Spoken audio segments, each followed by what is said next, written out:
das Bíblias em 1 Coríntios, carta de Paulo,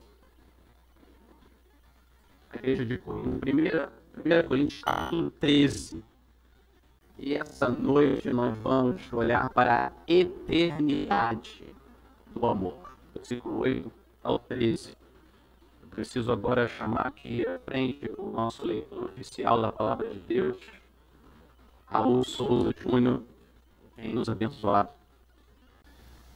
1 Coríntios 13, do 8 em diante. O amor de Deus, o amor jamais acaba. Havendo profecias, desaparecerão. Havendo línguas, cessarão. Havendo ciência, passará. Pois o nosso conhecimento é incompleto e a nossa profecia é incompleta. Mas, quando vier o que é completo, então o que é incompleto será aniquilado. Quando eu era menino, falava como menino, sentia como menino, pensava como menino. Quando cheguei a ser homem, desisti das coisas próprias de menino. Porque agora vemos como num espelho, de forma obscura. Depois veremos face a face. Agora meu conhecimento é incompleto. Depois conhecerei, como também sou conhecido. Agora, pois, permanecem a fé, a esperança e o amor. Estes três. Porém, o maior deles é o amor. Vamos orar mais uma vez, ao Senhor novamente. Senhor, muito obrigado por nos dar essa noite aqui juntos, para que a gente possa adorar, louvar o Senhor, cantando, orando, lendo, pregando, ouvindo a Tua palavra. Nós queremos pedir que o Senhor nos ajude a entender esse texto e a viver esse texto. Nós queremos louvar o Senhor pelas muitas maneiras em que o amor tem sido manifestado nessa igreja, nesse lugar. Senhor, continua aumentando, fazendo o amor crescer mais e mais, e que o Senhor seja glorificado como aquele que transforma cada um de nós em pessoas que podem amar o Senhor e uns aos outros. Nós pedimos a Tua ajuda, Senhor, em nome de Jesus. Amém. A principal marca de um cristão é o amor. O primeiro fruto do Espírito é o amor. O Senhor Jesus resumiu toda a lei em uma palavra: o amor. Amor a Deus e amor ao próximo. Assim como o sol comunica a sua luz através dos raios e ilumina a terra, Deus comunica o amor eterno que Ele tem pelo Filho dele a nós, através dos raios do Evangelho, da graça de Deus. E esse Deus que dá graça para a salvação é o mesmo Deus que dá dons, distribui dons para edificação, crescimento do seu povo na graça. A igreja de Corinto, a Igreja Batista, a Palavra da Vida, essas duas igrejas tem muitos dons. Ela transborda de dons. A igreja de Corinto tinha tantos dons que Paulo chega a falar logo no início da carta, no capítulo 1. Ele fala: sempre dou graças ao meu Deus por vocês, porque Cristo tem sido confirmado em vocês de maneira que não lhes falta nenhum dom. Paulo já começa a carta avisando: não tem nenhum dom que falta nessa igreja. E o mesmo Espírito, a mesma pessoa que deu dons para a igreja de Corinto, continua distribuindo dons para o povo de Deus, incluindo nesse lugar. Vocês são servidos e santificados através dos dons que vocês têm. Nossa vida seria mais miserável sem os dons do Espírito, mas nossos dons são úteis somente quando eles são usados com amor. Foi por isso que Paulo escreveu 1 Coríntios 13. O que faz uma pessoa ser realmente espiritual é o amor. O que faz uma igreja ser realmente espiritual é o amor. Não a quantidade de dons, mas a quantidade de amor no coração do povo de Deus que se manifesta naquele lugar. Então, depois de falar das necessidades, da necessidade do amor e das qualidades do amor, agora Paulo fala da eternidade do amor. Assim ele termina o seu sermão de 3 pontos sobre o amor. A sua fé é essencial. Sem a sua fé, você não é salvo. Sua esperança é essencial. Sem esperança no Senhor, ninguém vai ao céu. 1 Coríntios 13 está dizendo que o amor é ainda maior. Olha o versículo 13. Ainda maior do que a sua fé e a sua esperança. Agora, pois, permanecem a fé, a esperança e o amor. Estes 3, porém, o maior deles é o amor. O amor é maior do que a fé e a esperança. Vamos entender o que Paulo quer dizer com isso. O ponto principal desse último trecho de 1 Coríntios é mostrar que o amor é mais excelente do que os dons, porque os dons são temporários e o amor dura para sempre, ele é eterno. Um dia os dons vão desaparecer, mas o amor vai durar por toda a eternidade. Essa é a primeira afirmação, versículo 8. Primeira afirmação, Paulo diz, o amor jamais acaba. O amor cristão é, por natureza, imortal. Tão imortal quanto Deus. O amor que Deus acende em nosso coração é uma chama que queima por toda a eternidade, alimentada pelo Espírito. O amor jamais apaga. O que Paulo vai fazer agora, ele vai usar várias comparações e ilustrações para mostrar como o amor é mais excelente do que os dons que a gente manifesta na igreja. Então, primeiro, ele usa comparações. Então, os dons, a gente vai ver, diferente do amor, eles são mortais. Os dons morrem, eles apagam e eles vão acabar. Versículo 8, ele diz que o amor jamais acaba. Havendo profecias, desaparecerão. Havendo línguas, cessarão. Havendo ciência, passará. Os 3 dons que estavam causando conflito na igreja, e que ele citou no começo do capítulo, profecias, línguas e ciência, o conhecimento, são citados aqui, e Paulo está dizendo, eles vão acabar. Ciência aqui é o que nós chamaríamos do dom do ensino. A diferença entre a profecia e o ensino é que a profecia ela é baseada numa nova revelação e o ensino é baseado numa revelação já dada. Mas os dois são dons que abençoam a igreja através do conhecimento. Então, os dons que os irmãos em Cristo deveriam usar para ajudar um ao outro, estava sendo usado para machucar um ao outro na igreja. Uma disputa. Quem é maior por causa dos dons? Paulo está nos ajudando a enxergar os dons com a perspectiva correta. Os dons são úteis nessa vida, mas na próxima, quando Cristo voltar, eles vão desaparecer. Os dons vão ter o mesmo destino que a morte. 2 capítulos para frente, 1 Coríntios 15, Paulo disse, o último inimigo a ser destruído é a morte. A mesma palavra que ele está usando para os dons. Os dons também, eles serão destruídos, exterminados, abolidos, extintos. Vai chegar o dia em que o Senhor vai parar de derramar dons do Espírito nesse mundo, ele vai girar a torneira que ele usa, divina, para derramar Espírito para o outro lado, ele vai fechar essa torneira e os dons vão cessar. Por quê? Por que os dons que vocês têm, os nossos dons, vão desaparecer? Paulo responde, versículo 9.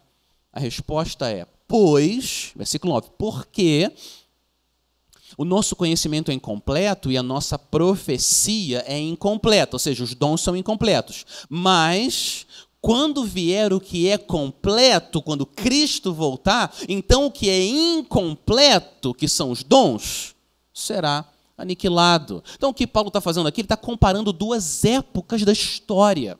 É isso que ele está fazendo. O mundo como existe hoje, com muitas limitações e os nossos pecados, e o mundo futuro, quando Cristo voltar.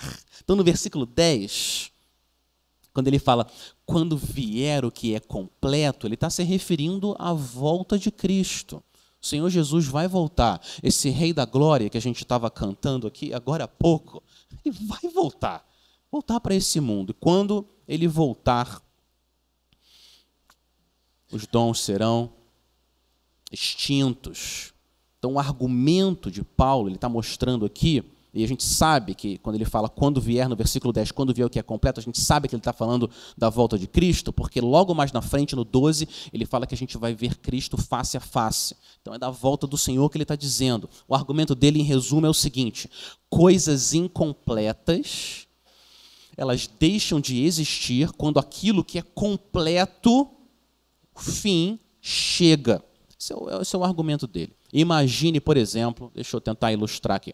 Imagina, por exemplo, que agora acabou a energia. Tudo escuro, tá certo? Tudo escuro.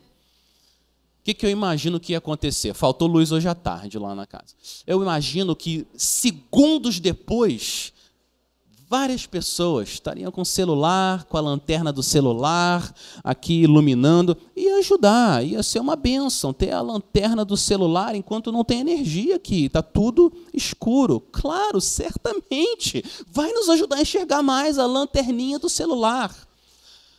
Mas imagina que agora a luz voltou, a energia voltou e está claro como agora. Pronto.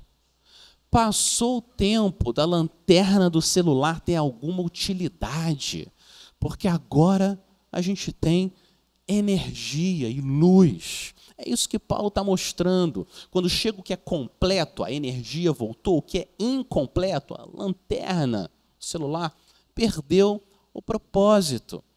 Esse é o argumento dele. Os dons revelam quem Deus é e os caminhos de Deus nessa era, agora, nesse mundo. Eles são úteis, sim, agora. Mas quando a gente tiver um conhecimento completo de Deus, esses dons perderam a sua utilidade. Nós conheceremos a Deus de maneira completa. A gente não vai precisar mais das lanternas, dos dons, porque Cristo, que é a luz do mundo, vai estar diante de nós. Esse é o argumento dele aqui. Então, a função dos dons é nos preparar para o futuro, o dia em que nós estaremos com o Senhor. Quando chegar o que é completo, quando a luz do Senhor brilhar como o sol, então o que é incompleto, os dons perderão o seu uso. É isso que vai acontecer. Versículo 8 fala que eles vão desaparecer, cessar, passar. O amor é diferente. O amor é como a alma humana. Ele é eterno, ele dura para sempre. Vocês sabem disso. Todos os seres humanos vão existir para sempre. A alma humana dura para sempre, como amor, como o Espírito de Deus. Por isso que o amor é maior do que os dons. Porque os dons vão acabar, mas o amor nunca vai terminar. E agora, depois de usar comparações, na continuação da passagem, ele vai usar ilustrações. Paulo usa duas ilustrações para mostrar de novo. Os dons são temporários, o amor é eterno, por isso que ele é maior. A primeira ilustração que ele usa, versículo 11, é da infância dele. Olha o que Paulo diz no versículo 11. Ele fala, quando eu era menino, falava como menino, sentia como menino, pensava como menino.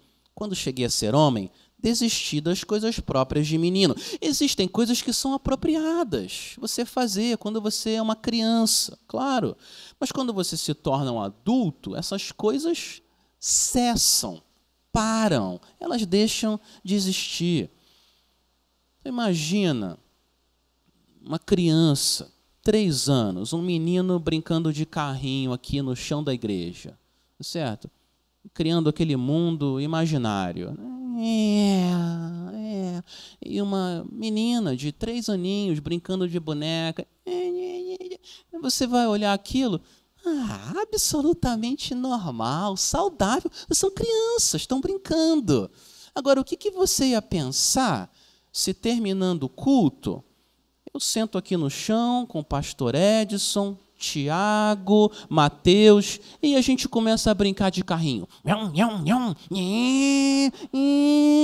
E vem aqui do lado, Gabi, Kívia, Ana, brincando de boneca. O que você vai olhar aquilo? Não, agora não é normal. Isso não é saudável. Por quê? Porque já passou. Antes não era um problema, era um uso normal do que uma criança faz, o jeito que ela fala, pensa e sente. Mas um adulto, essa fase já passou. Aquilo tem um papel na nossa história, mas agora ficou para trás. A gente, usando a linguagem de 1 Coríntios 13, nós desistimos destas coisas.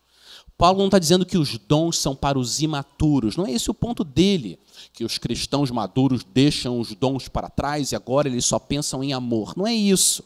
Paulo está mostrando que existem realidades apropriadas para cada época, mas que ficam para trás depois, elas são abolidas mais para frente na história. É isso que Paulo está mostrando. A duração dos dons, limitada. A duração do amor, eterna. A gente pode brincar de carrinho e boneca com os nossos dons aqui nessa vida por 80 anos. Mas você vai amar, crente, por 80 bilhões de eras sem fim. O amor que Deus colocou em você vai durar para sempre. É por isso que o amor é maior do que os dons, porque o amor é eterno e os dons são temporários. O que é passageiro nunca pode ter uma importância maior daquilo que dura para sempre. Segunda ilustração. Segunda ilustração é de um espelho.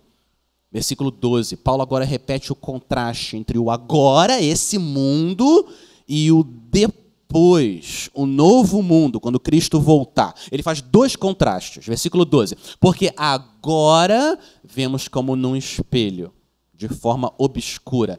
Depois veremos face a face. Agora, meu conhecimento é incompleto. Depois conhecerei, como também sou conhecido. Ele está comparando duas eras. O espelho está sendo usado aqui para ilustrar o agora, como nós vemos hoje. Hoje é como se nós víssemos o Senhor de forma indireta. Essa é a maneira como ele está usando o espelho. É a diferença entre você ver uma pessoa numa foto e você ver a pessoa diante de você. É a diferença entre você falar com alguém pelo vídeo do celular e você conversar com alguém sentado no sofá da sala. Essa é a comparação que ele está fazendo entre o mundo como existe hoje, como a gente vê o Senhor indiretamente, e como vai ser a nossa experiência quando a gente estiver com Ele. Nossos olhos, nessa era, veem de forma incompleta, parcial, indireta. Se eu posso usar um pouco mais essa ilustração do espelho, imagine que você tem um espelho na sua frente, certo? E o Senhor Jesus está atrás de você e você só pode ver Ele indiretamente. Você olha para o espelho e você vê o reflexo do Senhor Jesus que está atrás de você, mas você vê Ele indiretamente, só por aquele espelho. E tem dias na sua vida que você não consegue enxergar muito bem o Senhor. Parece que tudo está meio nublado, escuro. Provações, tribulação, nossos próprios pecados. A gente não consegue enxergar muito bem o Senhor Jesus em toda a sua glória. Mas vai chegar um dia em que a gente não vai mais ver o Senhor indiretamente. Agora, nessa vida, o seu conhecimento do Senhor Jesus é um conhecimento verdadeiro. É sim, ele é verdadeiro, mas ele é incompleto. Você conhece o Cristo verdadeiro. Sim, claro. É o Cristo da palavra. Mas por causa do pecado, a nossa mente não enxerga, não consegue ver esse Rei maravilhoso em toda a sua glória. Esse é o ponto de Paulo. Nosso conhecimento é, por enquanto, incompleto. Mas vai chegar o dia em que você não vai ver mais o Senhor de forma obscura. Vai chegar esse dia. O seu conhecimento incompleto vai ser aniquilado, assim como o seu pecado foi aniquilado naquela cruz. É o que está escrito aqui. É isso que o Senhor está dizendo. Num piscar de olhos, quando nós morrermos, ou quando Ele voltar, o espelho vai desaparecer e nós vamos estar diante dEle, o Rei da glória, face a face. Está escrito, você vai conhecer o Senhor como Ele conhece você. Conhecimento incompleto vai acabar e você vai ter conhecimento completo do Senhor da glória. Você vai conhecer o Senhor Jesus com toda a capacidade que uma criatura finita tem de conhecer um ser infinito.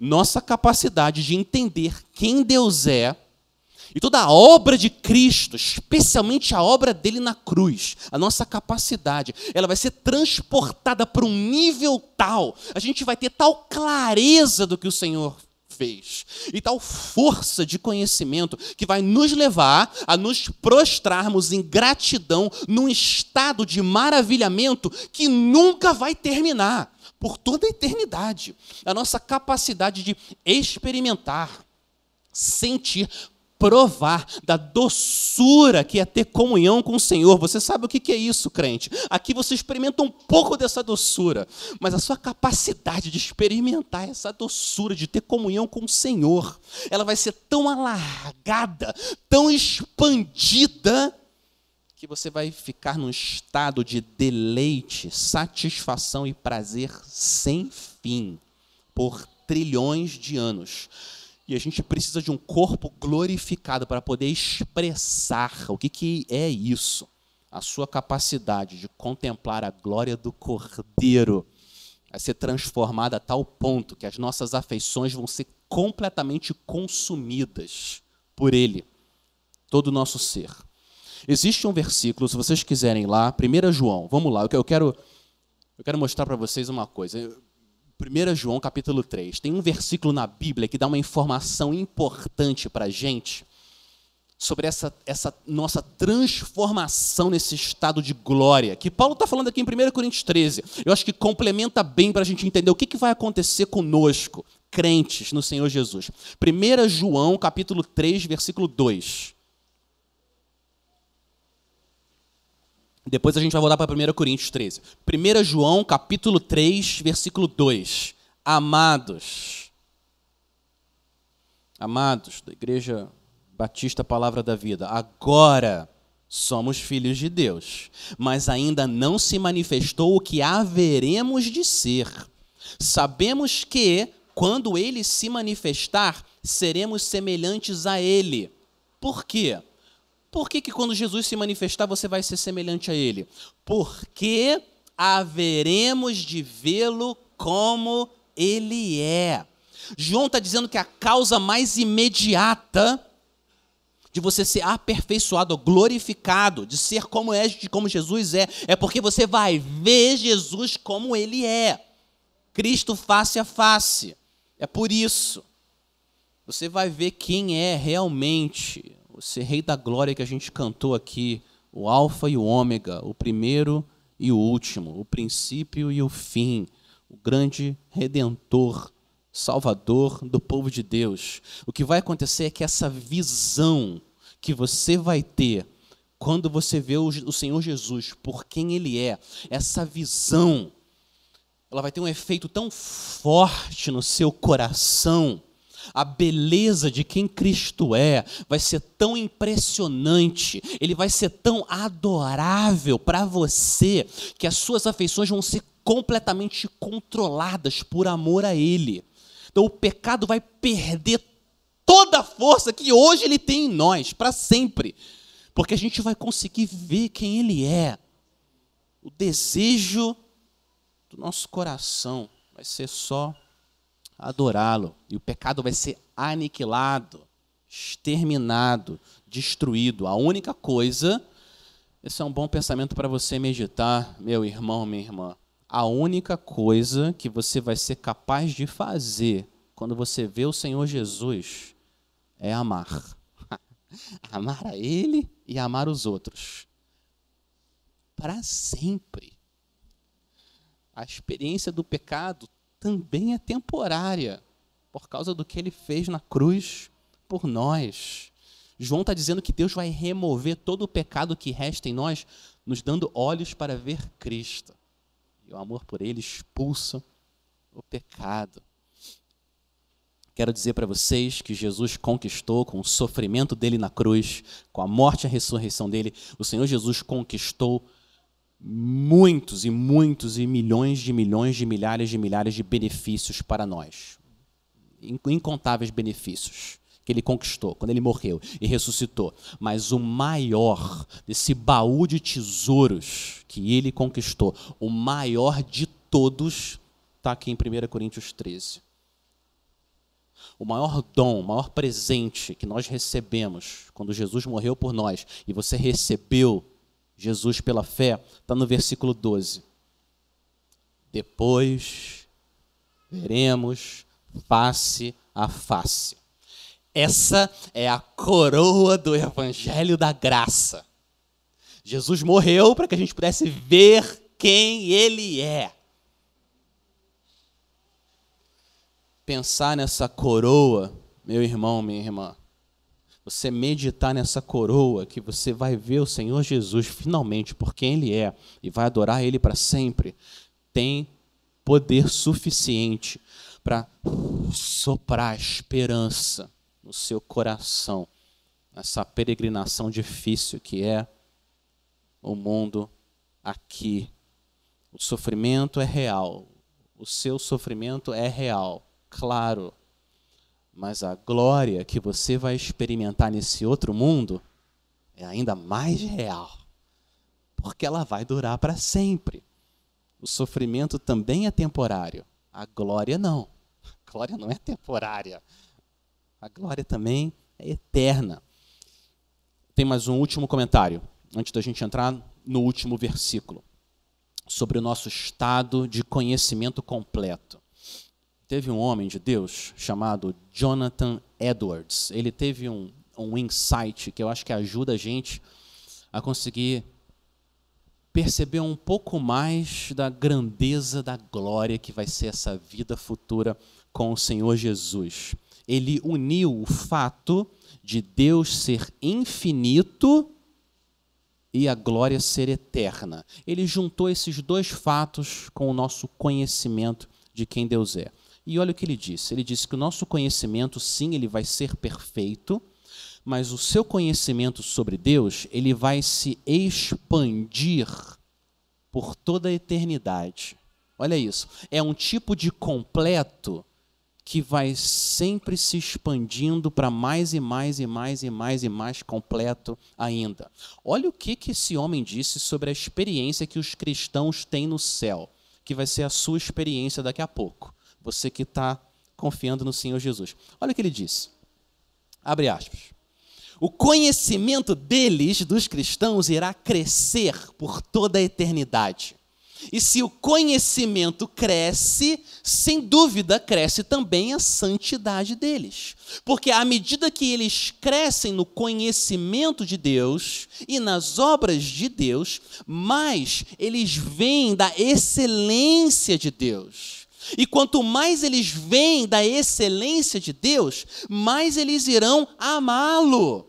E quanto mais eles amam a Deus, mais alegria e felicidade eles terão em Deus. Olha que pensamento maravilhoso. Esse ciclo de expansão do conhecimento, santidade, amor e alegria, ele vai continuar por trilhões de anos. É como se você fosse expandindo a sua alegria e seu amor pelo Senhor. Uau! Quando o seu coração estiver angustiado aqui nesse mundo e a vida na terra estiver difícil, medite no seu futuro no céu. Um futuro eterno, comprado pelo Salvador na cruz. E isso tem poder para dar esperança para você, peregrino. Agora, seu conhecimento é incompleto. Depois você vai conhecer a Deus como Ele conhece você. Muito bem, falta um versículo. Paulo vai concluir esse capítulo sobre a excelência do amor, supremacia do amor, mudando agora a comparação. O que ele vai fazer? Ele vai mostrar que o amor ele é tão superior, o amor é tão supremo, o amor é tão glorioso que ele é maior, não só do que os dons de ensino, línguas, profecia, não. Ele é maior do que a fé e a esperança, dons essenciais para a salvação. Olha o versículo 13. Olha o que ele diz. Agora, pois, permanecem a fé, a esperança e o amor. Estes três. Porém, o maior deles é o amor. Durante todo o capítulo, nós vimos que o amor é maior do que os dons espirituais. Tudo bem? O que Paulo está fazendo agora no final é mostrar a excelência, a supremacia do amor, colocando lado a lado amor, fé e esperança. Amor, fé e esperança. Põe os três, um do lado do outro. E Paulo diz, o amor ainda é maior, mesmo que a fé e a esperança. O que Paulo quer dizer com isso? Agora, pois, permanecem a fé, a esperança e o amor. Estes três, porém, o maior deles é o amor. Profecia, língua, conhecimento são dons que não vão permanecer quando Jesus voltar. Fé e esperança, ele está dizendo, vai permanecer. Junto com o amor, fé e esperança também vão durar para sempre. Esse é o ponto dele, tá certo? Permanecem fé, esperança e o amor. Então, a fé e a esperança também duram para sempre, assim como o amor. Por que a fé e a esperança duram para sempre? Em um sentido, a sua fé vai ser consumada, porque você vai ver o Senhor Jesus, claro. Mas, num outro sentido, a sua fé vai continuar, ela vai permanecer. Por quê? Porque você vai continuar crendo no Senhor Jesus por toda a eternidade. Num sentido também, a sua esperança, ela vai ser consumada, sim. Mas num outro sentido, a sua esperança também vai permanecer, ela vai continuar, porque você vai continuar por toda a eternidade tendo uma expectativa santa, esperando no Senhor ver mais e mais da glória dele. Então, o que ele está dizendo aqui é que fé, esperança e amor, os três duram para sempre. O amor não é maior que a fé e a esperança, porque o amor dura para sempre, mas a fé e a esperança não. Não, os três duram para sempre. Os três vão permanecer quando Jesus voltar. Mas o amor é maior, ainda maior. Por quê? Olha para o texto. O que Paulo diz? Qual que é a explicação de Paulo para dizer que o amor é maior? Sabe o que Paulo diz sobre isso? Nada. Ele não explica. O Paulo não explica. Acho que é uma das primeiras perguntas que eu quero fazer quando eu chegar lá. Oh, meu irmão, apóstolo Paulo. Ele não explica, ele subentende que a gente entende. O que ele quer dizer com isso? Por quê? Por que o amor é maior? Quero dizer para vocês, como alguns homens já disseram ao longo da história, que eu entendo que Paulo está dizendo isso, porque o amor é a recompensa final. E a fé e a esperança são meios de levar você até o amor. Eu já vou dar uma ilustração sobre isso. O que ele está dizendo é que a fé e a esperança são meios, maneiras de você experimentar o amor. A experiência final não é a fé e a esperança, mas o amor. No texto, Paulo disse, versículo 12, ele falou de conhecer o Senhor, como somos conhecidos. Conhecer na Bíblia, muitas vezes, tem a ideia de um relacionamento pessoal. Essa que é a maneira como a palavra conhecer é usada. Então, quando ele fala conhecer face a face, isso traz a ideia de um relacionamento, de ter comunhão pessoal com o Senhor Jesus. Proximidade, intimidade, num relacionamento. Então, fé e esperança são realidades espirituais que nos levam a experimentar um amor com alguém. Porque tanto a fé quanto a esperança lidam com confiança. Deixa eu tentar ilustrar aqui. Eu confio na minha esposa, certo? Eu confio nela. E eu quero muito. Eu quero que ela confie em mim também. Eu quero que haja confiança no nosso relacionamento. Por quê? Por que eu quero que haja confiança entre nós? Porque a confiança é necessária para que o amor flua entre nós e a gente experimente o amor. Um relacionamento sem confiança, ele funciona como uma barreira e o amor não flui. A confiança, ela é necessária, a fé, confiança é necessária para que haja a experiência final do amor, e ele flua como um rio, e não seja represado. Eu acho que esse que é o ponto de Paulo aqui. Então, como a fé e a esperança fossem estradas, mas o amor é o destino. É como a fé e a esperança fossem o garfo e o prato, mas o amor é a comida, é a substância final. Eu acho que esse é o ponto dele. A fé e a esperança são o violão e o microfone. O amor é a música, é a experiência final, é a substância. Experimentar, você foi criado para isso que Deus criou você. Experimentar o amor de Deus em Cristo, ter um relacionamento com Ele. Esse é o propósito maior de tudo que Jesus fez. A fé e a esperança são como braços que nos carregam e nos levam até Cristo. Como um médico pega um recém-nascido e coloca nos braços da mãe. É isso que a fé e a esperança fazem. Nos levam a experimentar o amor do Senhor. Saber, povo de Deus, saber que você vai experimentar esse amor é algo libertador para a sua vida aqui. Liberta você.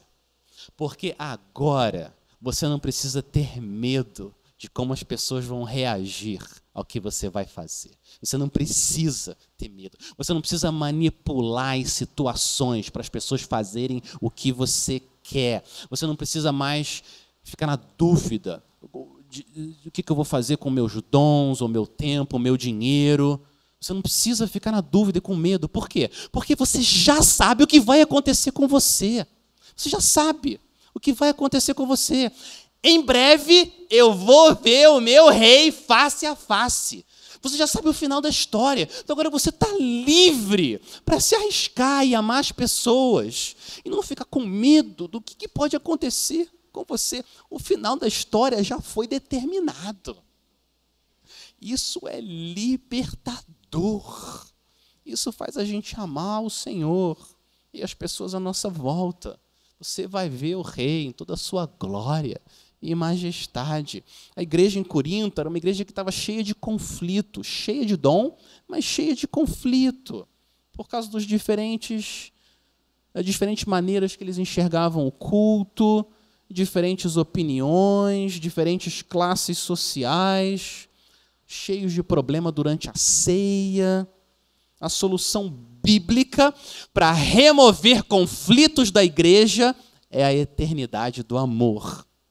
As nossas diferenças, em vez de serem a causa de conflito, deveriam ser a causa do amor. A gente manifestar o amor é uma oportunidade. A gente se amar. Nossas diferenças deveriam ser palcos da graça de Deus. Num piscar de olhos, nós vamos amar o Senhor e uns aos outros com um amor tão intenso, tão cheio de glória, que isso deveria a gente já começar a experimentar esse amor nessa vida aqui. 1 Coríntios 13 é a voz de Deus dizendo para a Igreja Batista a palavra da vida. Amem-se, amem-se, usem os dons para vocês se amarem. Usem o seu conhecimento, sim, mas sempre com amor. Problemas vão surgir em qualquer igreja, qualquer uma. Nós somos pecadores. E pecadores que convivem por um certo tempo, eles vão pensar diferente. Claro, vão discordar. Povo de Deus, cada um de vocês seja um instrumento de harmonia e paz na igreja. Seja um dissolvente de desunião. Seja um promotor da paz. como eu falei ontem à noite, seja um pinguim imperador cheio de amor. Sim, Jesus disse no Sermão do Monte: bem-aventurados os pacificadores, porque serão chamados filhos de Deus. Então a igreja do Senhor Jesus e esse mundo precisam de homens e mulheres que são cheios de convicção e compaixão, cheios de verdade e graça, firmeza e gentileza. Essa mistura santa que a gente vê no coração do Senhor Jesus. Ele era um leão proclamando as verdades, mas um cordeiro manso, amando pecadores que se arrependem. E tanto foi o amor dele que ele aceitou, como um cordeiro, ser levado ao matadouro, sem abrir a boca, para nos levar de volta para Deus. Então, povo de Deus, que a promessa que você recebe de Cristo pela fé, de que você vai vê-lo face a face, em breve, daqui a alguns minutos ou alguns anos, que isso alimente a sua alma com tal vigor e força que mova você a amar os outros à sua volta, como Ele nos amou, como Ele nos ama agora, nesse momento, Ele está nos amando. E como Ele vai nos amar por toda a eternidade sem fim. Amém? Amém. Que o Senhor continue manifestando o amor dEle aqui nesse lugar. Vamos orar. Vamos orar. Senhor, nosso Deus, obrigado por nos lembrar que o Teu amor é eterno e que nós vamos experimentar esse amor por toda a eternidade. Aqui nessa vida são tantas lutas, um pecado, doenças, conflitos, dificuldades. Senhor, traz à nossa mente o que pode nos dar esperança, que nós vamos ver o Senhor Jesus face a face, que nós vamos experimentar o amor dele de forma perfeita e ver a Ele por quem Ele é. Continue guardando essa igreja, livre-lhes do mal, dê mais e mais fruto do Espírito e que os dons que o Senhor, Deus, Espírito Santo bendito, distribuiu aqui nesse lugar, sejam sempre usados com amor e o Senhor seja glorificado em nome de Jesus. Amém.